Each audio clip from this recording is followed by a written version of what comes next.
Continuamos hoy estudiando el capítulo 27 de Números que comenzamos en nuestro programa anterior, y decíamos que Moisés estaba encarando un problema que no sabía en realidad cómo resolver. Por tanto, tuvo que acudir directamente al Señor. Ahora el problema era que Zelofead había muerto en el desierto junto con la generación vieja y había dejado 5 hijas, pero no tenía ningún hijo varón.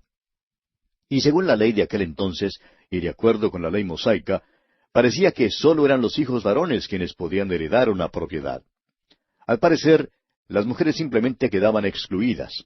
Por otra parte, era verdad que las leyes de las otras naciones sí las excluían. Consideraban que las mujeres no valían nada. ¿Qué van a hacer entonces? Bueno, estas hijas de Zelofead parece que eran bastante emprendedoras. De modo que se dirigen a Moisés y le piden que les dé heredad entre los hermanos de su padre. Se oye mucho hoy en día hablar en cuanto al feminismo y la emancipación de la mujer. Y en verdad la Biblia misma tiene mucho que decir en cuanto a los derechos de la mujer.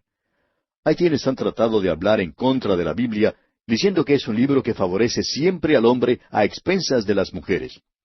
Pero por más que leemos la Biblia, vemos que la palabra de Dios le da a las mujeres sus derechos y deben ejercerlos.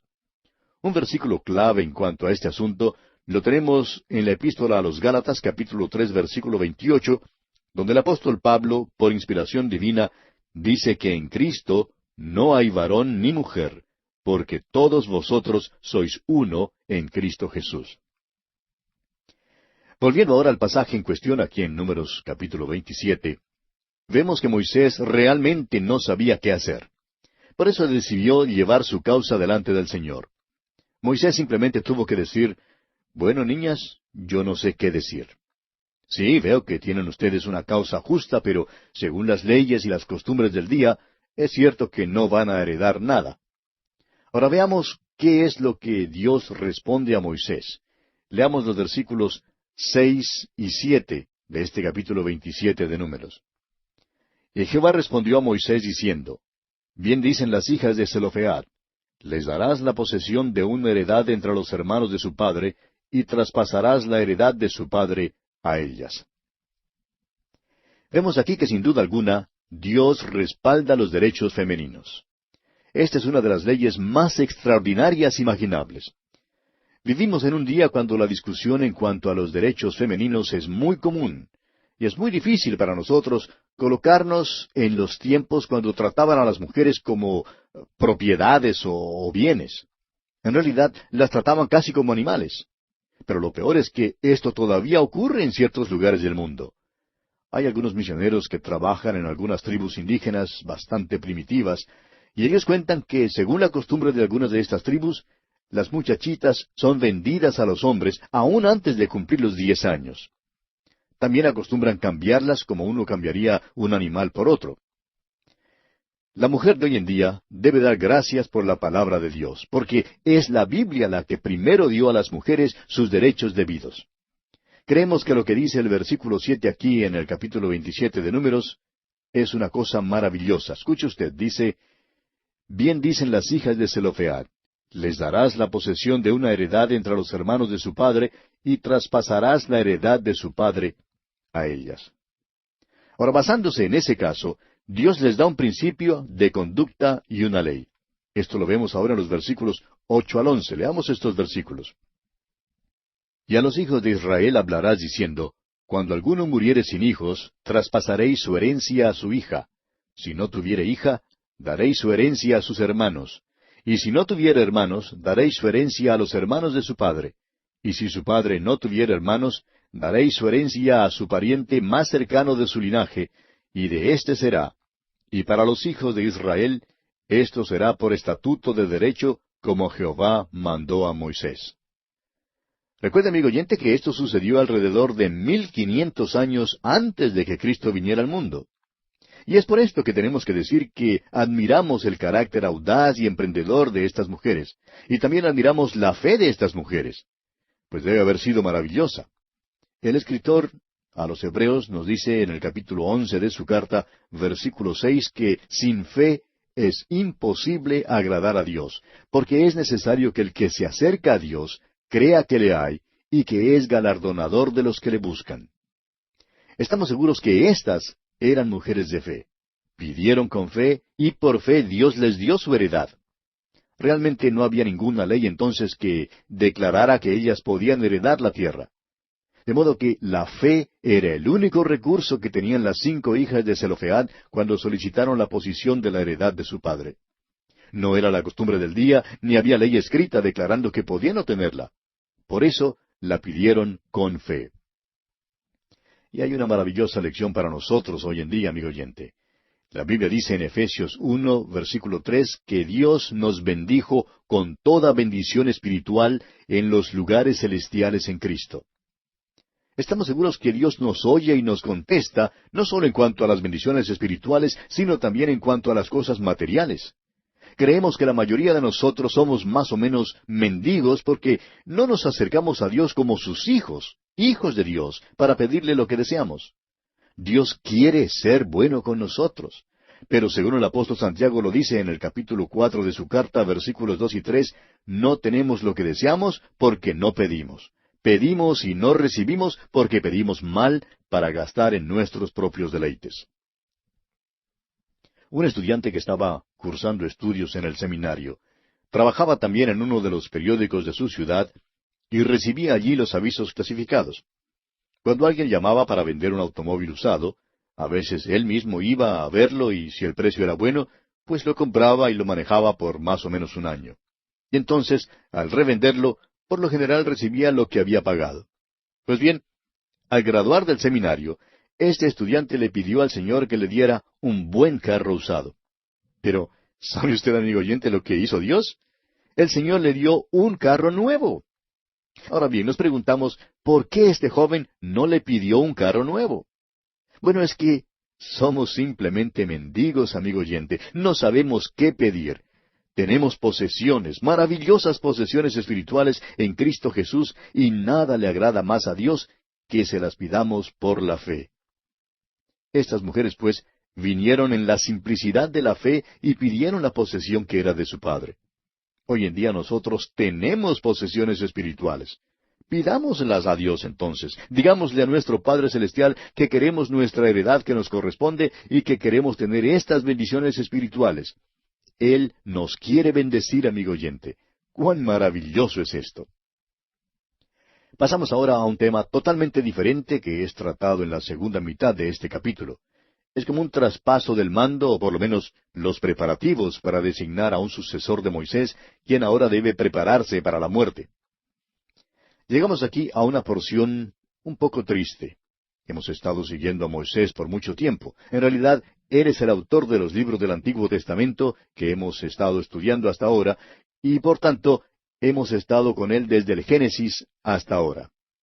Pues bien, ahora tiene que prepararse para partir de esta escena terrenal. Leamos los versículos 12 hasta el 14 de este capítulo 27 de Números. Jehová dijo a Moisés, sube a este monte Abarim, y verás la tierra que he dado a los hijos de Israel. Y después que la hayas visto, tú también serás reunido a tu pueblo, como fue reunido tu hermano Aarón.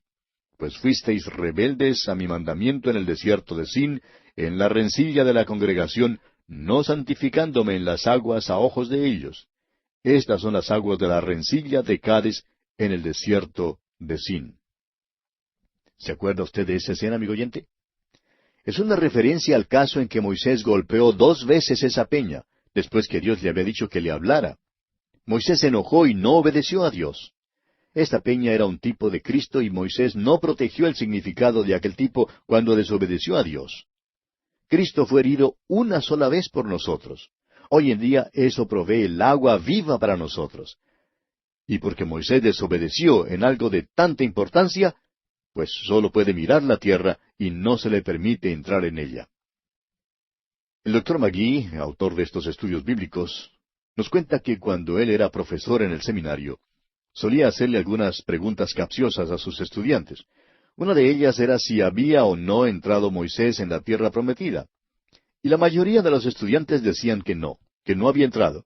Pero de vez en cuando había un estudiante que contestaba que sí, que Moisés había entrado en la tierra prometida. Y claro que entró, amigo oyente, pues estuvo allí con el Señor Jesucristo en el monte de la Transfiguración. Claro es que eso fue después de su muerte. Aquí Moisés solo pudo echarle un vistazo a la tierra prometida. Dios no le permitió entrar en la tierra en ese entonces, y es un hecho que la desobediencia impide que nosotros entremos en nuestras posesiones espirituales. Si dudamos o no creemos en Dios, esto siempre conduce a la desobediencia. Y esto fue exactamente lo que le pasó a Moisés. Hoy en día, amigo oyente, la desobediencia también nos roba a muchos de nosotros. Veamos ahora cómo es escogido el sucesor de Moisés. Leamos los versículos 15 hasta el 19 de este capítulo 27 de Números. Entonces respondió Moisés a Jehová diciendo, Ponga Jehová, Dios de los espíritus de toda carne, un varón sobre la congregación, que salga delante de ellos y que entre delante de ellos, que los saque y los introduzca, para que la congregación de Jehová no sea como ovejas sin pastor. Y Jehová dijo a Moisés, Toma a Josué, hijo de Nun, varón en el cual hay espíritu, y pondrás tu mano sobre él. Y lo pondrás delante del sacerdote Eleazar, y delante de toda la congregación, y le darás el cargo en presencia de ellos. Tenían que nombrar a un sucesor para tomar el lugar de Moisés. Tenía que ser un hombre lleno del Espíritu. Y permítanos, amigo oyente, poner en claro que la imposición de manos no fue lo que causó que fuese lleno del Espíritu. Este rito de por sí no le dio ningún poder. Lo único que puede ser transmitido mediante la imposición de manos son los microbios. Lo que sí indica es una sucesión o identificación con alguien o con cierto propósito. Usted recordará que la iglesia, según el libro de los Hechos, puso sus manos sobre Pablo y Bernabé y los envió a Antioquía. Ahora, ¿les dio esto algún poder especial?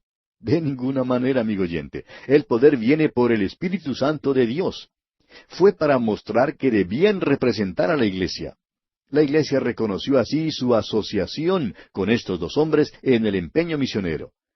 Este es el verdadero significado de la imposición de manos. Bien, Josué entonces es el que va a ser el sucesor de Moisés. Después que Moisés entregue la obra, este hombre Josué es quien se dedicará a ella. Aprenderemos mucho más en cuanto a este hombre cuando lleguemos a nuestro estudio allá en el libro de Josué. Y queremos decir aquí que creemos que Josué fue el hombre más sorprendido en todo el campamento cuando le escogieron como sucesor de Moisés. En cierta manera, él era el hombre más improbable para suceder a Moisés. ¿Y sabe por qué, amigo oyente? Porque era un hombre común y corriente, un hombre ordinario, digamos. Ninguno sale diciendo aquí que Josué tenía gran potencial, que tenía gran habilidad para ser líder, ni ninguna de estas cosas que tanto se oye decir hoy en día. Al parecer Josué no tenía estas cualidades. Era un hombre ordinario. Y esto es muy importante reconocerlo porque Josué revela lo que Dios puede hacer con un hombre ordinario. Y tenemos que decir que el libro de Josué siempre nos ha servido de muchísimo ánimo. Josué y también el libro de los jueces. Estos dos libros revelan el hecho de que Dios puede tomar a hombres ordinarios y si quieren ser usados por Él, y si se entregan a Él, Dios toma a tales hombres y los usa. Esto quiere decir que me puede usar a mí porque soy ordinario. Y significa que muy bien puede usarle a usted también, amigo oyente. Por tanto, Josué es el escogido. Es nombrado para tomar el lugar de Moisés. En el tiempo debido, después de la muerte de Moisés, que se describe al fin del libro de Deuteronomio, Josué se hace cargo de la obra. Leamos entonces los versículos 22 y 23 de este capítulo 27 de Números. Y Moisés hizo como Jehová le había mandado, pues tomó a Josué y lo puso delante del sacerdote Eleazar y de toda la congregación, y puso sobre él sus manos, y le dio el cargo, como Jehová había mandado por mano de Moisés. Y aquí concluye el capítulo 27 de Números. Llegamos ahora al capítulo 28. En este capítulo 28 tenemos la ley para las ofrendas. Realmente, tanto el capítulo 28 como el capítulo 29 de Números tratan este tema de la ley de las ofrendas. No queremos emplear el tiempo entrando en muchos detalles en cuanto a estas ofrendas. A veces nos preguntamos, ¿por qué será que Dios presenta tantos detalles sobre estas ofrendas? Francamente, los encontramos algo tediosos, y esto es especialmente cierto en estos tiempos cuando ya no se acostumbra a ofrecer sacrificios sangrientos. Pero creemos que todas estas instrucciones eran fastidiosas también para ellos. Cuán escrupulosos tenían que ser en cada aspecto de la ofrenda de Dios. Ahora, ¿por qué tantos detalles? Hay una cosa aquí que es tan maravillosa que no queremos que usted la pierda de vista, amigo oyente. En realidad, es el carácter precioso de Cristo, lo que resalta en esta porción. Podríamos decir que aquí, en estos sacrificios, se describe la gloria eterna de Jesucristo. Leamos, pues, los primeros 2 versículos de este capítulo 28 de Números. Habló Jehová a Moisés diciendo, Manda a los hijos de Israel y diles, Mi ofrenda, mi pan con mis ofrendas encendidas en olor grato a mí, guardaréis, ofreciéndomelo a su tiempo. ¿Se fija usted en el énfasis sobre el pronombre mi ofrenda, mi pan, mis ofrendas encendidas en olor grato a mí? Amigo oyente, es que la verdadera adoración consiste en pensar los pensamientos de Dios junto con Él. ¿Cuánta adoración hoy en día en nuestros cultos es simplemente una actividad sin objeto? La verdadera adoración es pensar los pensamientos de Dios junto con Él. ¿En qué piensa Dios cuando habla de mi ofrenda, mi pan y mis ofrendas encendidas?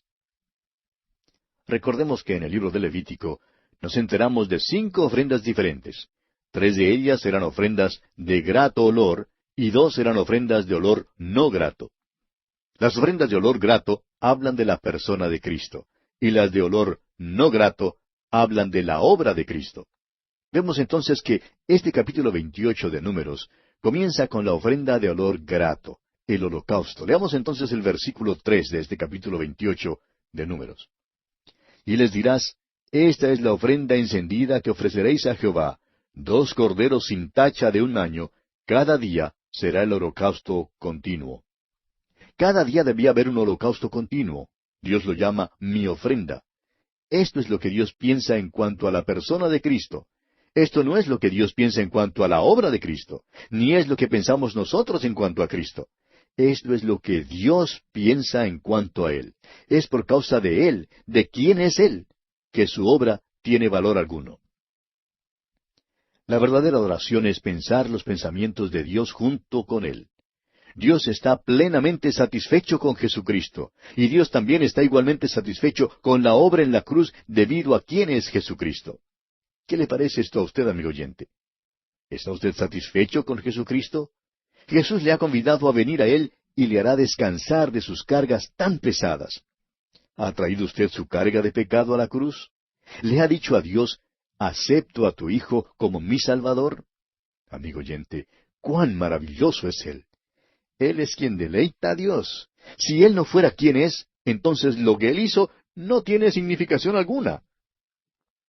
Veamos ahora los versículos 4 al 8 de este capítulo 28 de Números. Un cordero ofrecerás por la mañana, y el otro cordero ofrecerás a la caída de la tarde. Y la 10ª parte de un efa de flor de harina amasada con 1/4 de un hin de aceite de olivas machacadas en ofrenda. Es holocausto continuo que fue ordenado en el monte Sinaí para olor grato, ofrenda encendida a Jehová. Y su libación, la 4ª parte de un hin con cada cordero, derramarás libación de vino superior ante Jehová en el santuario.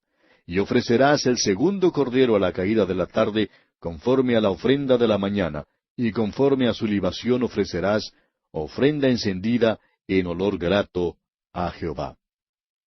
Usted recordará que todo el holocausto era ofrecido a Dios. Todo el holocausto subía. La libación subía en humo a Dios. Esto es realmente lo que Dios halla en Cristo. ¡Cuán precioso es Cristo ante Dios! Esta ofrenda, pues, debía ser ofrecida todos los días por la mañana y por la noche. Un holocausto continuo en olor grato a Dios.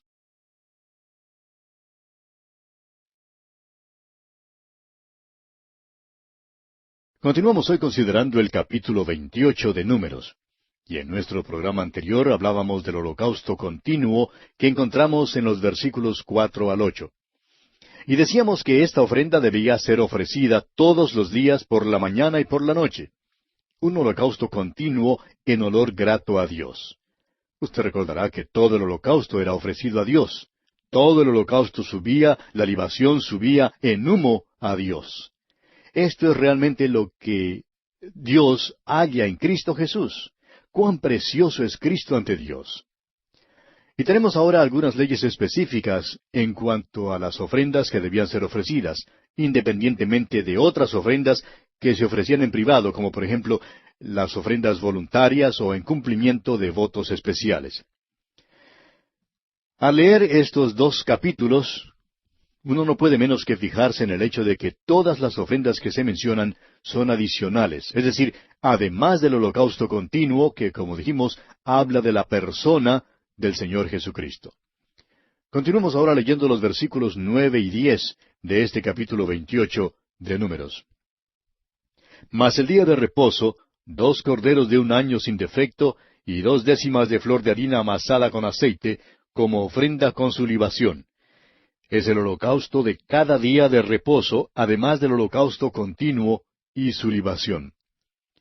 El día de reposo requería ofrendas especiales, pero éstas siempre eran adicionales al holocausto diario. Versículo 11 ahora dice, Al comienzo de vuestros meses ofreceréis en holocausto a Jehová 2 becerros de la vacada, 1 carnero y 7 corderos de un año sin defecto. Aquí hay también holocaustos adicionales, y con esta ofrenda se ofrece también la ofrenda por el pecado. Pasemos ahora al versículo 15 de este capítulo 28 de Números. Y un macho cabrío en expiación se ofrecerá a Jehová, además del holocausto continuo, con su libación. Ahora en los versículos 16 al 25 encontramos la ley de las ofrendas para la Pascua y para la fiesta de los panes sin levadura. En el versículo 22 se menciona la ofrenda por el pecado, pero repetimos, lo que nos llama la atención en este pasaje es el énfasis que se le da a los holocaustos. En los versículos 26 al 31 tenemos la fiesta de las primicias. La ofrenda por el pecado se menciona en el versículo 30 y una vez más podemos notar el énfasis que se le da a los holocaustos. Quizás usted, amigo oyente, esté preguntándose, ¿por qué se hace tanto énfasis en esto? Bueno, porque esto nos demuestra que Dios se deleita en Cristo. Cuando Dios mira nuestra adoración, busca nuestro deleite en Cristo. Él quiere que nosotros pensemos sus pensamientos junto con Él y que nos deleitemos en Cristo así como Él se deleita en Cristo. Este es el maravilloso tema de estos capítulos. Y bien, llegamos ahora al capítulo 29. En este capítulo continuamos tratando el mismo tema del capítulo anterior.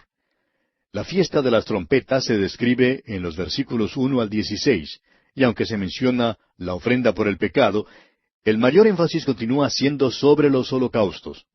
El gran día de la expiación era el único día que Dios les había dado a los israelitas como día de luto y duelo. Todos los demás días santos debían ser días de regocijo y alegría. Dios siempre deseaba que su pueblo se acercara a Él con alegría durante esos maravillosos días santos. Él quería que fuesen verdaderos días de fiesta. La única excepción era el día de la expiación. Leamos entonces el versículo 7 de este capítulo 29 de Números. En el 10 de este mes séptimo tendréis santa convocación, y afligiréis vuestras almas, ninguna obra haréis. Esta es una repetición de la ley dada en Levítico capítulo 23, versículo 27, donde dice, A los 10 días de este mes séptimo será el día de expiación. Tendréis santa convocación, y afligiréis vuestras almas, y ofreceréis ofrenda encendida a Jehová. El capítulo concluye con la ley sobre las ofrendas para la fiesta de los tabernáculos. También se menciona las ofrendas por el pecado y de transgresión, pero siempre se dan además de los holocaustos. Hay lecciones maravillosas para nosotros en estos dos capítulos, amigo oyente. Usted y yo somos pecadores. Aunque usted no lo sepa o no se dé cuenta, usted, amigo oyente, es pecador. Si usted y yo prestamos atención a la palabra de Dios, encontraremos allí que somos pecadores y que necesitamos un Salvador. Necesitamos un sacrificio por nosotros. Necesitamos a Cristo. Necesitamos a ese Salvador que murió por nosotros y que pagó la pena de nuestros pecados. El pecado es lo que ha causado tristeza en el mundo. El pecado ha causado las lágrimas y la angustia. Y Dios, amigo oyente, odia el pecado. Y yo me alegro de que Él odie el pecado también. Hoy en día, Dios continúa sin rodear, sin vacilar, sin concesión alguna, su lucha contra el pecado. Su propósito es erradicarlo completamente de su universo. Dios no hace compromiso alguno ni acepta tregua alguna. Su único propósito es eliminar el pecado. Y yo le doy gracias a Dios por esto. El pecado, amigo oyente, es lo que nos ha apartado a usted y a mí de nuestra relación con Dios, de nuestro compañerismo con Él. Es decir, ha producido nuestra muerte espiritual. Por tanto, el pecado es causa de duelo. ¿Cuánto tiempo hace que usted no llora por sus pecados, amigo oyente? ¿Se ha acercado usted a Dios, llorando por sus pecados, por los fracasos en su vida, porque está muy alejado de Él, o por su frialdad e indiferencia? ¿Cuánto necesitamos confesarle todo hoy en día? No es porque Dios está tan alto y nosotros tan abajo, ni porque Él es tan grande y nosotros tan pequeños, ni porque Él es infinito y nosotros finitos, que estamos apartados de Él. Dios dice que son nuestros pecados lo que nos han separado de Él. El pecado, amigo oyente, es la causa del duelo. El doctor Magee, autor de estos estudios bíblicos, nos cuenta que él fue ordenado como ministro del Evangelio allá en el año 1932. Y dice que ha sido pastor por mucho tiempo. Me he gozado, dice él, de un pastorado exitoso, por lo menos como el mundo o como la iglesia juzga estas cosas. Siempre ha habido un aumento en la asistencia, un mayor interés, y muchas almas han llegado a conocer a Cristo como su Salvador. Alguien quizá preguntará, bueno, ¿y no es este un motivo para regocijarse? Y en verdad lo es. Pero permítame confesarle, continúa diciendo el doctor Magee, que al mirar atrás veo mis fallas y las veo de una manera muy penetrante. Fallé para con mi Salvador de tantas maneras y tantas veces, y esto se lo confieso a Él. Yo dejaba entrar cosas que me separaban de Dios en las horas cuando necesitaba su compañerismo y cuando deseaba tener ese compañerismo íntimo con Él. Pero siempre le daba la entrada a otras cosas. Y concluye el doctor Magee diciendo, esto es motivo de duelo, aún hasta el día de hoy.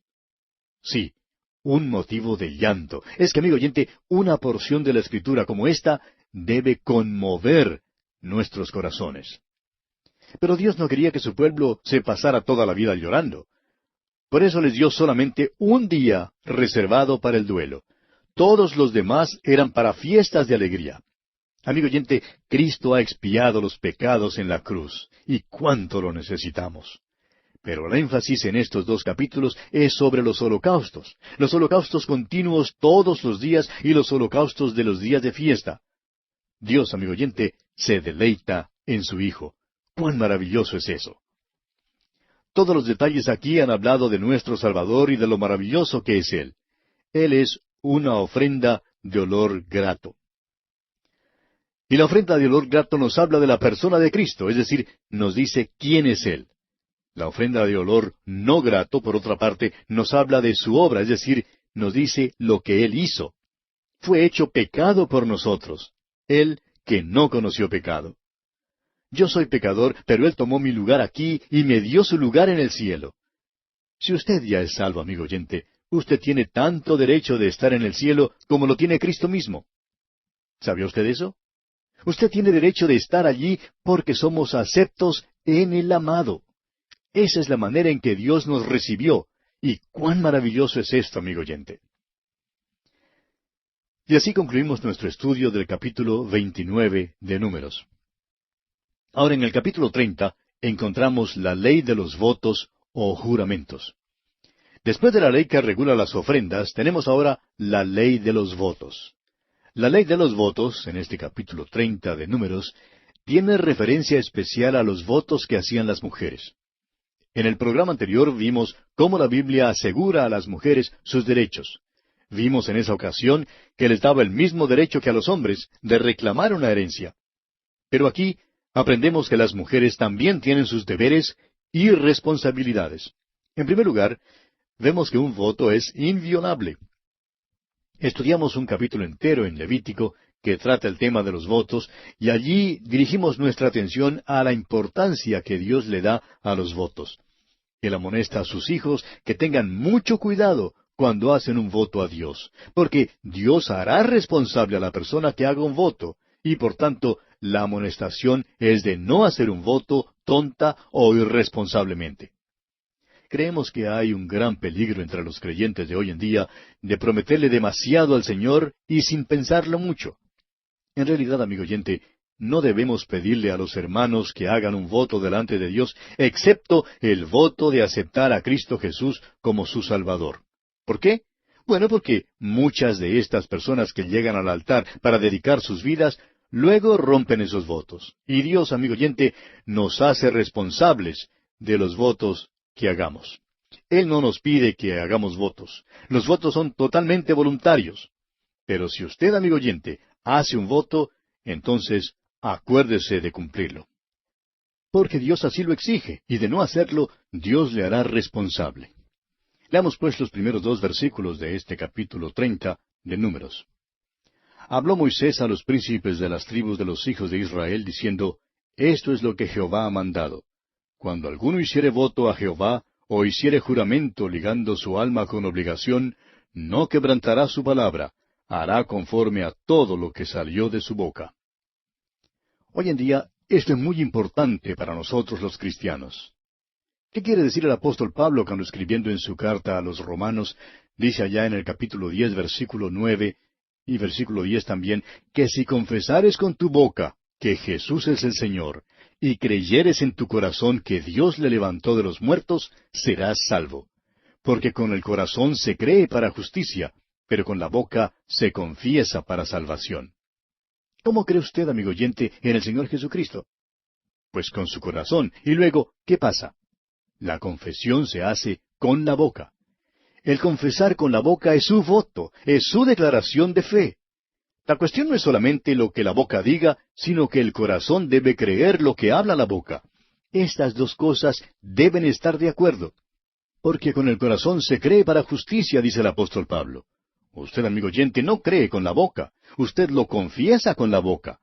Pero con la boca, continúa el apóstol Pablo, se confiesa para salvación. No lo confiese con la boca, amigo oyente, a menos que su corazón cante la misma melodía. El corazón y la boca deben cantar un dúo, deben estar en armonía. Eso es exactamente lo que significa esta ley que reglamenta los votos. Vemos ahora que el voto de una mujer depende de su padre o de su esposo. Leamos los versículos 3 y 4 de este capítulo 30 de Números. Mas la mujer cuando hiciere voto a Jehová y se ligare con obligación en casa de su padre en su juventud, si su padre oyere su voto y la obligación con que ligó su alma, y su padre callare a ello, todos los votos de ella serán firmes, y toda obligación con que hubiere ligado su alma será firme. En otras palabras, si una mujer hace un voto mientras todavía es soltera y está en casa de su padre, el padre se hace responsable de ella. Si el padre se calla cuando le oye hacer el voto, entonces ese voto que ella hizo quedará firme. Sin embargo, si el padre se interpone y dice que el voto no es válido, entonces ese voto no es obligatorio y él está protegido en el asunto. Veámoslo aquí en el versículo 5 de este capítulo 30 de Números. Mas si su padre le vedare el día que oyere todos sus votos, y sus obligaciones con que ella hubiere ligado su alma, no serán firmes, y Jehová la perdonará, por cuanto su padre se lo vedó. Ahora, ¿qué pasa si la mujer es casada? Leamos los versículos 6 al 8. Pero si fuere casada, e hiciere votos, o pronunciare de sus labios cosa con que obligue su alma, si su marido lo oyere, y cuando lo oyere callare a ello, los votos de ella serán firmes, y la obligación con que ligó su alma firme será. Pero si cuando su marido lo oyó, le vedó, entonces el voto que ella hizo y lo que pronunció de sus labios con que ligó su alma será nulo, y Jehová la perdonará. Si la mujer casada salía y hacía compras costosas y se comprometía, el esposo podía decir que lo vedaba, y entonces no era responsable de pagar sus deudas. El voto no era válido, y así él no estaba comprometido. De modo que usted puede ver que un padre o un esposo podría ser responsable del voto que hacía una mujer a menos que lo hubiera vedado. Hoy en día a veces se pasa por alto este principio. Hay mujeres que son explotadoras de hombres. Se casan con un hombre solo para obtener su dinero. Esto se ve especialmente cuando una señorita joven se casa con un hombre de edad ya avanzada. Y esto ha ocurrido repetidas veces. Algunos hermanos, por ejemplo, se han sentido muy solos después de la muerte de su esposa y luego se casan con señoritas jóvenes que solo estaban interesadas en su dinero. Algún bromista ha dicho que Dios hizo bellas y tontas a las mujeres. Las hizo bellas para que los hombres se casen con ellas, y las hizo tontas para que ellas se casen con los hombres. Bueno, amigo oyente, algunas no son tan tontas. Algunas son muy vivas.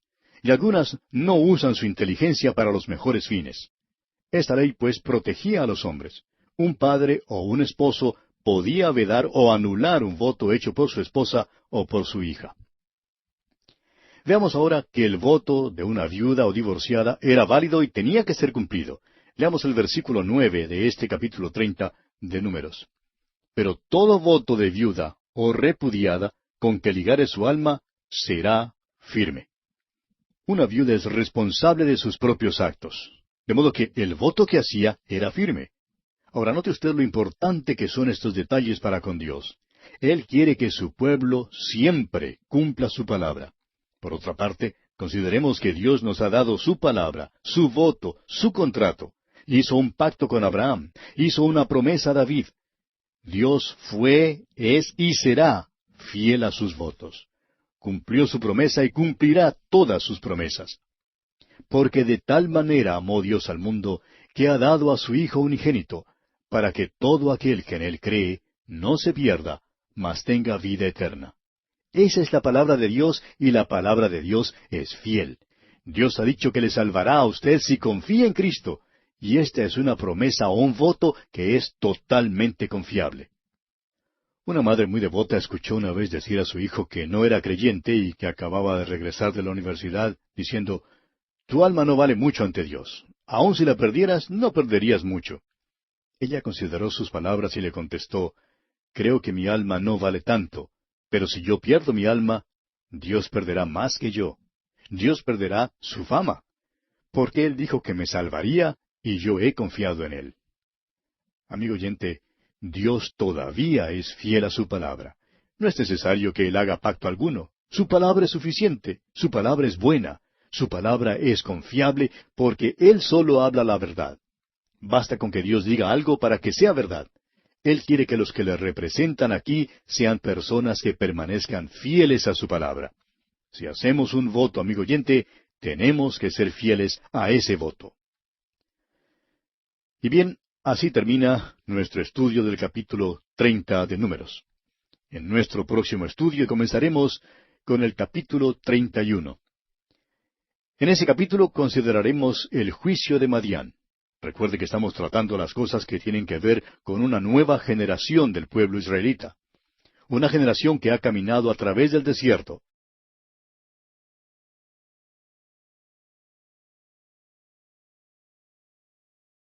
Continuamos hoy nuestro estudio en el libro de Números y llegamos al capítulo 31. En este capítulo encontramos el juicio de Madián. Recuerde que estamos tratando las cosas que tienen que ver con una nueva generación del pueblo israelita, una generación que ha caminado a través del desierto. Muchos eran apenas pequeñuelos cuando principiaron la caminata de 40 años. Algunos eran estudiantes de la escuela primaria, otros liceístas o de bachillerato, y algunos ni aún habían nacido cuando comenzaron la marcha por el desierto. Dios había estado preparando a esta nueva generación para su entrada en la tierra prometida. Y ahora tienen este encuentro con el pueblo madianita.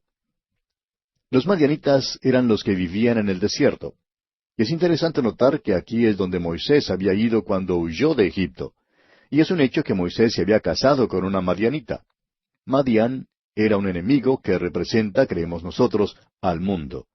Y veremos aquí que Dios les va a dar una victoria a los israelitas contra Madián. Este capítulo sirve para enseñarnos una buena lección en cuanto a la separación que debemos mantener del mundo. Hoy en día la separación del mundo significa una separación espiritual para el Hijo de Dios. Estamos ahora viendo los últimos hechos públicos realizados por Moisés. Cuando lleguemos al libro de Deuteronomio, veremos allí los últimos hechos particulares que realizara Moisés antes de su muerte. Una de sus últimas actuaciones públicas ocurre durante esta guerra contra los madianitas, y aquí también veremos cómo Dios le dio una gran victoria a Israel. Leamos pues los primeros 3 versículos de este capítulo 31 de Números. Jehová habló a Moisés diciendo, Haz la venganza de los hijos de Israel contra los madianitas, después serás recogido a tu pueblo. Entonces Moisés habló al pueblo diciendo, Armaos algunos de vosotros para la guerra, y vayan contra Madián, y hagan la venganza de Jehová en Madián. Madián ya había guerreado contra el pueblo de Dios en el desierto. Ahora Dios manda a Moisés a salir a luchar contra los madianitas. Dios se va a vengar y los israelitas van a tratarles duro. Pasemos ahora hasta el versículo 6 de este capítulo 31 de Números. Y Moisés los envió a la guerra, 1000 de cada tribu envió. Y Finehés, hijo del sacerdote Eleazar, fue a la guerra con los vasos del santuario y con las trompetas en su mano para tocar. Moisés envió a 12,000 hombres a salir a la guerra. Había 1000 hombres de cada tribu. Según las instrucciones recibidas, debían llevar los vasos del santuario y los muebles del tabernáculo, y por tanto, esto indica que esta era una guerra espiritual. Continuemos con los versículos 7 y 8. Y pelearon contra Madián, como Jehová lo mandó a Moisés, y mataron a todo varón. Mataron también entre los muertos de ellos a los reyes de Madián, Evi, Requem, Sur, Ur y Reba, 5 reyes de Madián. También a Balaam, hijo de Beor, mataron a espada. Los reyes de Madián fueron muertos, y notamos aquí la muerte de Balaam el profeta. Dios le da a Israel una gran victoria contra los madianitas. Hay un juicio sobre los gentiles aquí antes de que entren en la tierra prometida. Esto mismo es lo que consumará la edad antes de que venga Cristo. Israel, la nación que tiene problemas tan grandes, hoy en día estará en su tierra y tendrá paz cuando entre en la tierra.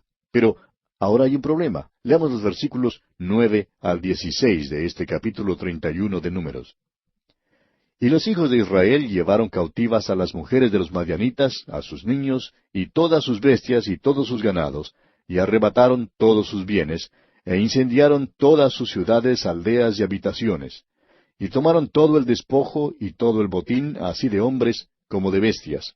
Y trajeron a Moisés y al sacerdote Eleazar, y a la congregación de los hijos de Israel, los cautivos y el botín y los despojos al campamento, en los llanos de Moab, que están junto al Jordán frente a Jericó.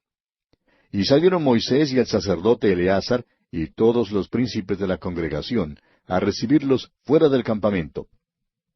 Y se enojó Moisés contra los capitanes del ejército, contra los jefes de millares y de centenas que volvían de la guerra, y les dijo Moisés, ¿por qué habéis dejado con vida a todas las mujeres? He aquí, por consejo de Balaam, ellas fueron causa de que los hijos de Israel prevaricasen contra Jehová en lo tocante a Baal Peor, por lo que hubo mortandad en la congregación de Jehová. Había un gran problema con los israelitas. Dios les había sacado de Egipto en una sola noche, pero pasaron 40 años antes de que Dios sacara a Egipto del corazón de ellos. Y aún ahora, después de que habían sido engañados hasta unirse en la idolatría, por el consejo que Balaam había dado a los madianitas, todavía insisten en traer al campo a las mujeres madianitas. Y este es el problema con la mundanalidad, amigo oyente. No es malo que estemos en el mundo. Después de todo, aquí fue donde nos puso Dios. No se trata de a dónde vamos, ni tampoco de lo que hacemos, aunque estas cosas son indicativas de lo que está en nuestro interior. El problema surge si el mundo está en nosotros, en nuestros corazones y en nuestras vidas. La lección importante de este capítulo es que se requiere del creyente en Cristo la separación espiritual del mundo. ¿Dónde está usted caminando, amigo oyente? ¿Anda en la luz? ¿Está usted leyendo la palabra de Dios? ¿Tiene comunión con Cristo? Eso es lo importante para el Hijo de Dios. A Israel solo le fue permitido quedarse con las mujeres vírgenes. Se les ordenó que se purificaran y apartaran un tributo grande del botín para el Señor. Dios les dio tal victoria que, según el versículo 49, Israel no perdió ni un solo hombre. Es muy importante que aprendamos la separación que Dios demanda. Todo el botín tenía que ser purificado por fuego y por agua, y mediante la separación de un tributo para el Señor. Amigo oyente, debemos estar en el mundo, pero no nos es permitido ser del mundo. Y llegamos ahora al capítulo 32 de Números. En este capítulo, Rubén y Gad piden quedarse para poseer el lado del Jordán, que en realidad no debieron haber pedido. Este capítulo 32 nos cuenta de las tribus indiferentes. Rubén y Gad y la mitad de la tribu de Manasés pidieron la tierra al oriente del Jordán. Hay quienes creen que el río Jordán representa la muerte y la tierra de Canaán representa el cielo. Pero no creemos que sea así. Aprenderemos al estudiar el libro de Josué cómo pasar a Canaán. Hoy en día hay dos lugares donde los hijos de Dios pueden vivir.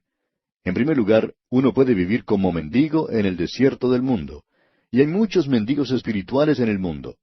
O también uno puede entrar en el lugar de bendiciones espirituales, porque Dios nos ha bendecido con toda bendición espiritual en los lugares celestiales en Cristo. Y esta es la tierra de Canaán espiritual de hoy en día. La pregunta de mayor importancia es esta: ¿cómo se cruza a Canaán? Cuando estudiemos acerca de los israelitas en su cruce del río Jordán, encontraremos allí dos grandes lecciones. Primero, notaremos que pusieron piedras en el Jordán, lo que simboliza la muerte de Cristo. Luego tomaron otras piedras del Jordán y con ellas levantaron un altar en la tierra, y esto habla de la resurrección de Cristo. En otras palabras, entraron en la tierra mediante la muerte y la resurrección de Cristo. Y usted y yo, amigo oyente, recibimos las bendiciones espirituales hoy en día de la misma manera. Y el apóstol Pablo, escribiendo en su carta a los Romanos capítulo 6, dice que es necesario saber que hemos sido sepultados con Él y levantados con Él. Tenemos que considerarnos identificados con Cristo en su muerte y en su resurrección. Debemos entregarnos a Él en esa base. Esa es la manera en que usted y yo, amigo oyente, podemos apropiarnos hoy en día de las bendiciones espirituales que son nuestras. Estas dos tribus y media no cruzaron el Jordán. Pidieron la tierra al oriente de este río. Leamos pues los primeros 5 versículos de este capítulo 32 de Números. Los hijos de Rubén y los hijos de Gad tenían una muy inmensa muchedumbre de ganado, y vieron la tierra de Jazer y de Galaad, y les pareció el país lugar de ganado. Vinieron pues los hijos de Gad y los hijos de Rubén, y hablaron a Moisés y al sacerdote Eleazar, y a los príncipes de la congregación, diciendo: Atarot, Dibón, Jazer, Nimra, Esbón, Eleale, Sebam, Nebo y Beón, la tierra que Jehová hirió delante de la congregación de Israel, es tierra de ganado, y tus siervos tienen ganado. Por tanto, dijeron, si hallamos gracia en tus ojos, dese esta tierra a tus siervos en heredad, y no nos hagas pasar el Jordán. Moisés quedó turbado con esta petición. Dijo que desanimarían a los israelitas. Leamos el versículo 7. ¿Y por qué desanimáis a los hijos de Israel para que no pasen a la tierra que les ha dado Jehová? Y Moisés lo consideraba como una negativa a seguir en pos del Señor. Pasemos ahora al versículo 15. Si os volviereis de en pos de él, él volverá otra vez a dejaros en el desierto y destruiréis a todo este pueblo. Sin embargo, ellos aseguraron a Moisés que enviarían a sus hombres al otro lado del Jordán para ayudar a las otras tribus en su lucha por la conquista de la tierra. Y Moisés entonces aceptó esta promesa. Pasemos ahora al versículo 33 de este capítulo 32 de Números. Así Moisés dio a los hijos de Gad, a los hijos de Rubén y a la media tribu de Manasés, hijo de José, el reino de Sehón, rey amorreo, y el reino de Og, rey de Basán, la tierra con sus ciudades y sus territorios, las ciudades del país alrededor. Cuando lleguemos al libro de Josué, veremos que estas tribus cumplieron su promesa. Y ante esto, uno quizás se pregunte, bueno, ¿y qué había de malo entonces al vivir al oriente del río Jordán? Veamos solo un incidente bastante revelador. ¿Recuerda usted que el Señor Jesucristo cruzó el mar de Galilea y llegó ¿a dónde? A la tierra de los Gadarenos, o sea, a la tierra de la tribu de Gad. Esta gente, recuerda usted, prefirió los cerdos inmundos antes que la liberación espiritual que Cristo ofrecía. Cuando los israelitas cruzaron el río, se constituyeron en ciudadanos de Palestina. Se identificaron eternamente con esa tierra, tanto que hoy en día hacen una diferencia entre el judío que está en Palestina y el que está fuera de esa tierra, al que describen como el judío errante. Asimismo, amigo oyente, cuando usted vino a Cristo y le aceptó como su Salvador, la muerte de Cristo llegó a ser la muerte suya, y la resurrección de Cristo la resurrección suya. Y cuando usted se desvía de esta identidad, aunque sea por un tiempo breve, es trágico. Las dos tribus y media nunca cruzaron el Jordán, nunca tuvieron el privilegio de ofrecer un sacrificio en la tierra prometida.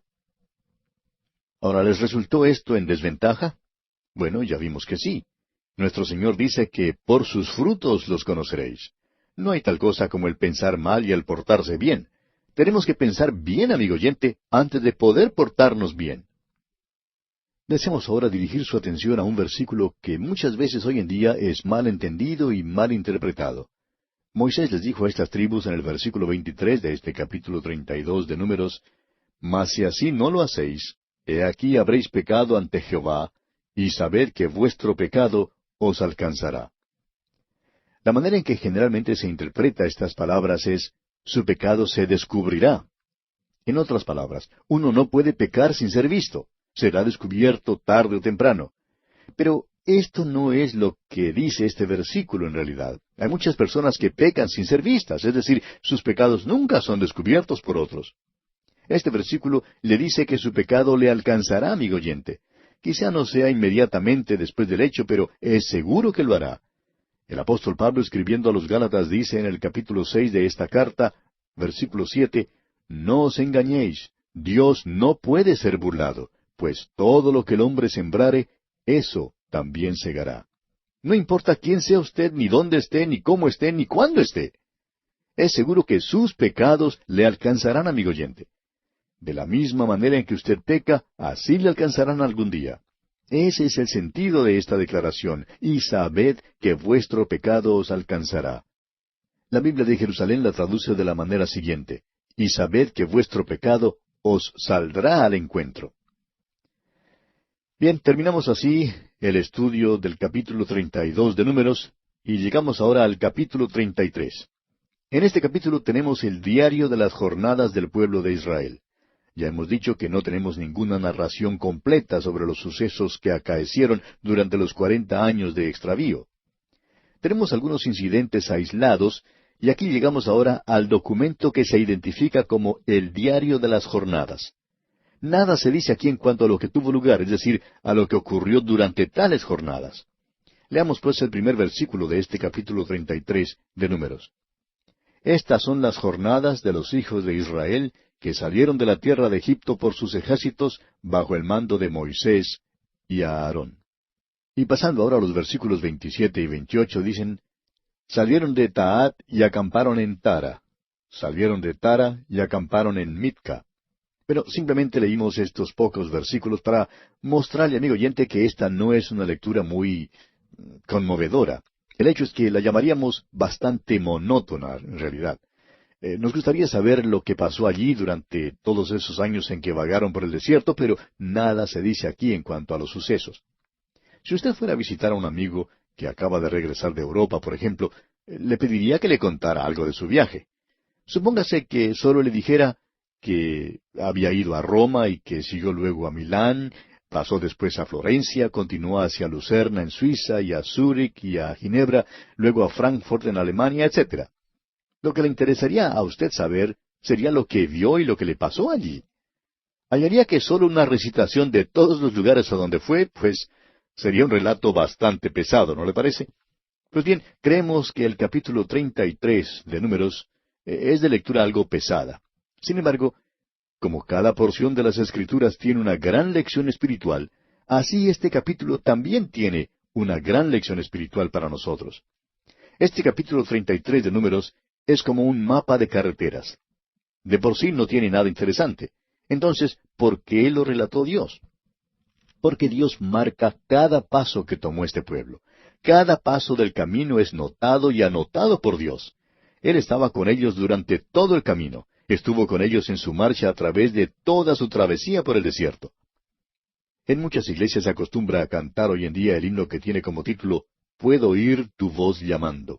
Pero francamente no nos gusta oír cantar este himno porque creemos que expresa exactamente lo opuesto de lo que debe decir. Mire usted, por ejemplo, la congregación que lo canta diciendo «Donde quiera, fiel te seguiré». Pero luego no vemos a esta gente los domingos en la noche, ni en los estudios bíblicos durante la semana, ni cuando hay cualquier obra que hacer para Dios. No podemos menos que preguntarnos, ¿hasta qué distancia realmente estaríamos dispuestos a seguirle? Por eso no creemos que debamos cantar ese himno. Tenemos que confesar que nosotros mismos hemos caído algunas veces y le hemos fallado. No podemos cantar que le seguiremos fielmente donde quiera que nos guíe. Quizá debemos cantarlo mejor de otra manera, diciendo, donde quiera fiel me seguirá, porque Él dijo, no te desampararé ni te dejaré. Tenemos pues aquí el diario de las jornadas del pueblo de Israel. A donde quiera que fueran, en donde quiera que acamparan, en todo lugar, Dios estaba con ellos. Francamente, ellos no le estaban siguiendo a Él. Se alejaban de Él muchas veces, pero Él nunca les desamparó a ellos, nunca les dejó. Y esta es una de las grandes verdades de la palabra de Dios. No te desampararé ni te dejaré. Jesús dijo lo mismo en su discurso en el aposento alto, allá en el capítulo 14 del Evangelio según San Juan, versículo 18. Él dijo, no os dejaré huérfanos, vendré a vosotros. Promete venir a cada creyente. ¿Cómo? Enviando al Espíritu Santo. El Espíritu Santo mora, reside en cada creyente. Si usted, amigo oyente, es hijo de Dios, no es posible que usted sea parte de Él. No le dejaría salir. Él va con usted donde quiera que vaya. Podemos dar traspiés, vacilar y fallar, caemos y no le seguimos fielmente, pero gracias a Dios que Él nunca nos desampara ni nos deja. Y bien, amigo oyente, tenemos que detenernos aquí porque nuestro tiempo ya se ha agotado.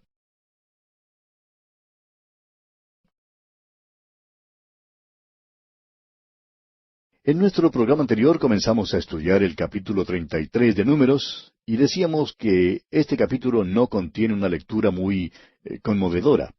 A nuestro parecer, la lectura de este capítulo 33 de Números es más bien monótona, podríamos decir. Sin embargo, como cada porción de las Escrituras tiene una gran lección espiritual, este capítulo también tiene una gran lección espiritual para nosotros.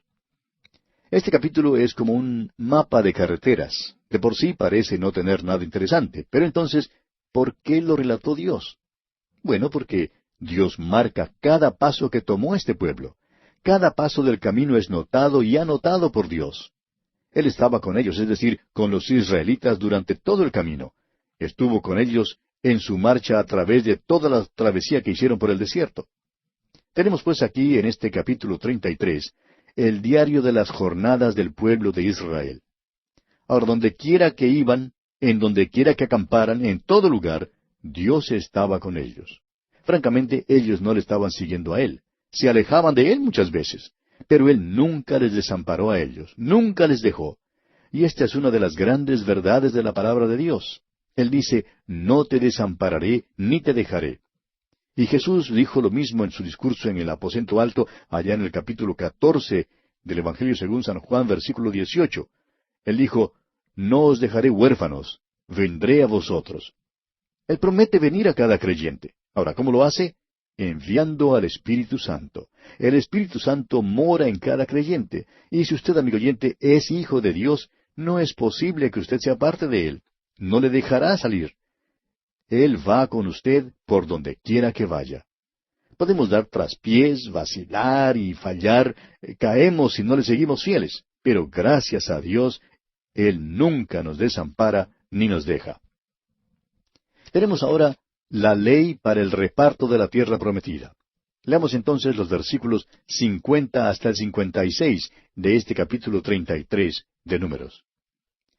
Y habló Jehová a Moisés en los campos de Moab, junto al Jordán, frente a Jericó, diciendo, Habla a los hijos de Israel y diles, Cuando hayáis pasado el Jordán, entrando en la tierra de Canaán, echaréis de delante de vosotros a todos los moradores del país, y destruiréis todos sus ídolos de piedra, y todas sus imágenes de fundición, y destruiréis todos sus lugares altos. Y echaréis a los moradores de la tierra, y habitaréis en ella, porque yo os la he dado para que sea vuestra propiedad. Y heredaréis la tierra por sorteo por vuestras familias. A los muchos daréis mucho por herencia, y a los pocos daréis menos por herencia. Donde le cayere la suerte, allí la tendrá cada uno. Por las tribus de vuestros padres heredaréis. Y si no echareis a los moradores del país de delante de vosotros, sucederá que los que dejareis de ellos serán por aguijones en vuestros ojos y por espinas en vuestros costados, y os afligirán sobre la tierra en que vosotros habitareis. Además, haré a vosotros como yo pensé hacerles a ellos. Aquí hay algo sobre lo cual muchos hacen preguntas, y de lo cual hay mucho escepticismo. Hay quienes dicen que creen que Dios era muy cruel al ordenar a los israelitas que desalojaran y echaran a los moradores de la tierra prometida. Dicen que los israelitas habían desobedecido y que sin embargo Dios los puso a ellos en la tierra. Y dicen que los moradores de la tierra eran vecinos muy buenos. Que por qué quería el Señor echarles de la tierra. Y por muchos años aquellos que pregonan una teología liberal y los escépticos han estado hablando de esa manera. Pero, amigo oyente, considere usted con nosotros solo por un momento que de Jehová es la tierra y su plenitud, el mundo y los que en él habitan. Eso es lo que dice el Salmo 24:1. Esta es la tierra de él. Él manda lo que debe hacerse. Le mandó a Israel que entrara en la tierra y que destruyera los ídolos de piedra de esos habitantes. Hoy en día, los arqueólogos están desenterrando estos ídolos de piedra. Debían destruir además sus imágenes de fundición y sus lugares altos. Estos eran lugares de la adoración pagana y las prácticas más viles tenían lugar en estos lugares altos. Esos moradores se encontraban en una condición espiritual bastante baja. Eran idólatras, muy alejados del Dios vivo y verdadero. La promiscuidad y los pecados sexuales eran su modo de vivir y hasta formaban parte de su adoración. Los cananeos fueron consumidos por las enfermedades venéreas. Nuestra sociedad promiscua, amigo oyente, trata de tomar en poco lo terrible que son los pecados sexuales.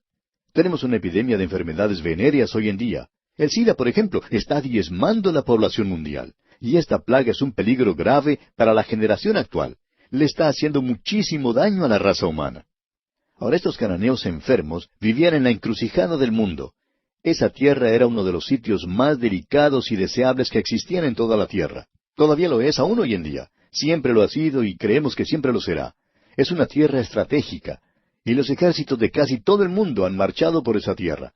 Las rutas de comercio del mundo se cruzan en esa tierra. Y aquí pues los cananeos tenían contacto con muchas otras personas, de modo que estaban diseminando sus enfermedades repugnantes por todas partes. Por tanto, Dios decidió poner un nuevo morador en la tierra.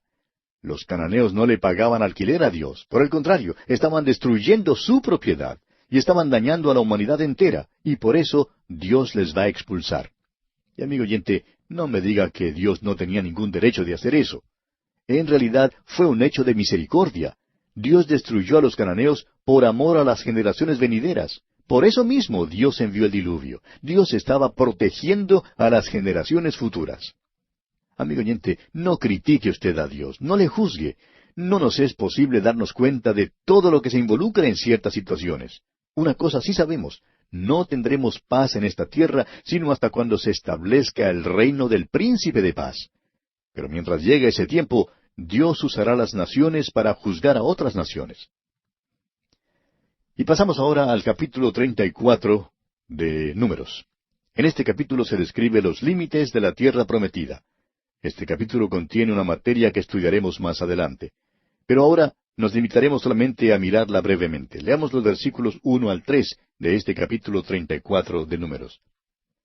Y Jehová habló a Moisés diciendo, Manda a los hijos de Israel y diles, cuando hayáis entrado en la tierra de Canaán, esto es, la tierra que os ha de caer en herencia, la tierra de Canaán según sus límites, tendréis el lado del sur desde el desierto de Sin hasta la frontera de Edom, y será el límite del sur al extremo del mar Salado hacia el oriente. Esto enfatiza el hecho de que la tierra fue dada a la nación de Israel por Dios mismo. Este capítulo es como un informe geográfico y se describe aquí todos los límites de la tierra prometida. Dios expone con toda claridad que dará una sección particular de esa tierra a cada una de las tribus. No debía haber ninguna equivocación en cuanto a ello. La tierra debía ser dividida por heredad y debía haber un representante de cada tribu para repartirla. En este capítulo, todos esos representantes se mencionan por nombre.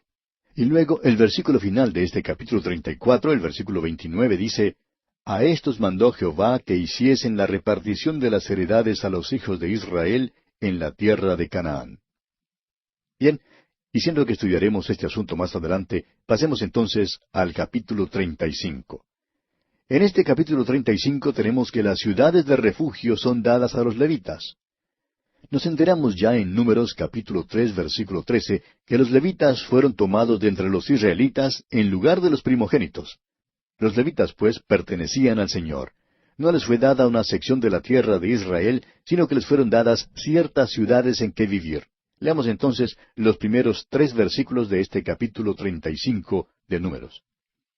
Habló Jehová a Moisés en los campos de Moab, junto al Jordán frente a Jericó, diciendo, Manda a los hijos de Israel que den a los levitas de la posesión de su heredad, ciudades en que habiten. También daréis a los levitas los ejidos de esas ciudades alrededor de ellas.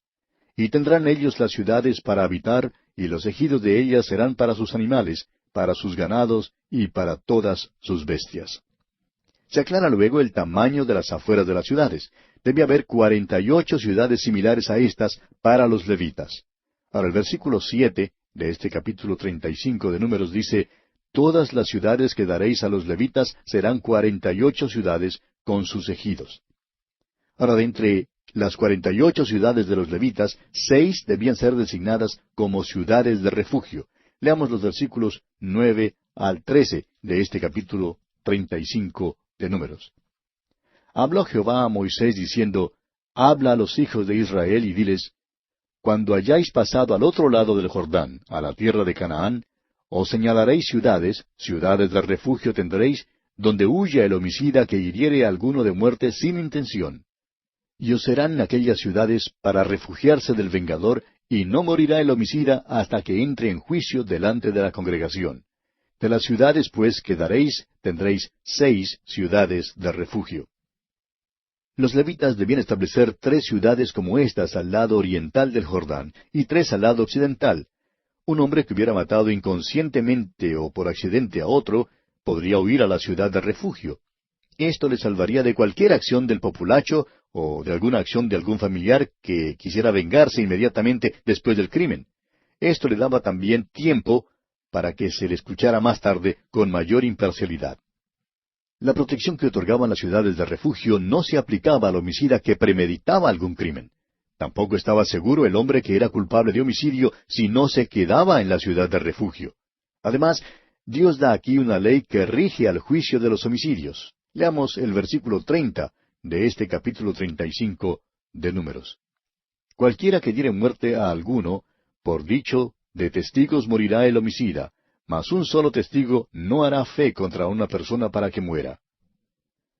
Y pasando luego al versículo 34, el Señor declara el motivo de las leyes que Él da a su pueblo. Leamos el versículo 34. No contaminéis pues la tierra donde habitáis, en medio de la cual yo habito, porque yo, Jehová, habito en medio de los hijos de Israel. Y este motivo, amigo oyente, es más que suficiente para que el Señor diera estas leyes a su pueblo. Y llegamos ahora al último capítulo de este libro de Números, el capítulo 36. Y en este capítulo tenemos la ley de la tierra en cuanto a la herencia. Este capítulo 36 concluye nuestro estudio del libro de Números. Y vemos aquí que los jefes de la familia de los hijos de José presentaron a Moisés un problema. Si las hijas de Zelofead se casaban con hombres de otras tribus, entonces su herencia pasaría a otra tribu. Leamos pues los primeros 4 versículos de este capítulo 36 de Números, para enterarnos así de cuál es el problema. Llegaron los príncipes de los padres de la familia de Galaad, hijo de Maquir, hijo de Manasés, de las familias de los hijos de José, y hablaron delante de Moisés y de los príncipes, jefes de las casas paternas de los hijos de Israel, y dijeron, Jehová mandó a mi señor que por sorteo diese la tierra a los hijos de Israel en posesión. También ha mandado Jehová a mi señor que dé la posesión de Zelofead, nuestro hermano, a sus hijas. Y si ellas se casaren con algunos de los hijos de las otras tribus de los hijos de Israel, la herencia de ellas será así quitada de la herencia de nuestros padres, y será añadida a la herencia de la tribu a que se unan, y será quitada de la porción de nuestra heredad. Y cuando viniere el jubileo de los hijos de Israel, la heredad de ellas será añadida a la heredad de la tribu de sus maridos. Así la heredad de ellas será quitada de la heredad de la tribu de nuestros padres. Veamos entonces la respuesta que Moisés presenta conforme a lo que el Señor le dijo. Leamos los versículos 5 al 10. Entonces Moisés mandó a los hijos de Israel por mandato de Jehová, diciendo, La tribu de los hijos de José habla rectamente. Esto es lo que ha mandado Jehová acerca de las hijas de Zelofead, diciendo, Cásense como a ellas les plazca, pero en la familia de la tribu de su padre se casarán, para que la heredad de los hijos de Israel no sea traspasada de tribu en tribu, porque cada uno de los hijos de Israel estará ligado a la heredad de la tribu de sus padres. Y cualquiera hija que tenga heredad en las tribus de los hijos de Israel, con alguno de la familia de la tribu de su padre se casará, para que los hijos de Israel posean cada uno la heredad de sus padres, y no ande la heredad rodando de una tribu a otra, sino que cada una de las tribus de los hijos de Israel estará ligada con su heredad. Como Jehová mandó a Moisés, así hicieron las hijas de Zelofead. La tierra, pues, debía quedar dentro de una misma tribu. Ningún hombre podía perder su propiedad permanentemente. En el año de jubileo, toda la propiedad que había sido hipotecada o vendida volvía una vez más a la familia original. Este era un maravilloso arreglo que Dios había hecho por su pueblo. Fue la manera en que Él los protegió. Y vemos, según el versículo 12, que las hijas de Zelofead se casaron en la familia de los hijos de Manasés, hijo de José, y la heredad de ellas quedó en la tribu de la familia de su padre. El versículo 13 de este capítulo 36 de Números dice: Estos son los mandamientos y los estatutos que mandó Jehová por medio de Moisés a los hijos de Israel en los campos de Moab, junto al Jordán, frente a Jericó. Y así llegamos, amigo oyente, al final de este estudio del libro de Números. Esto concluye el ministerio público de Moisés. El libro de Deuteronomio continuará contándonos acerca del ministerio particular de Moisés, y notaremos que es también un libro maravilloso.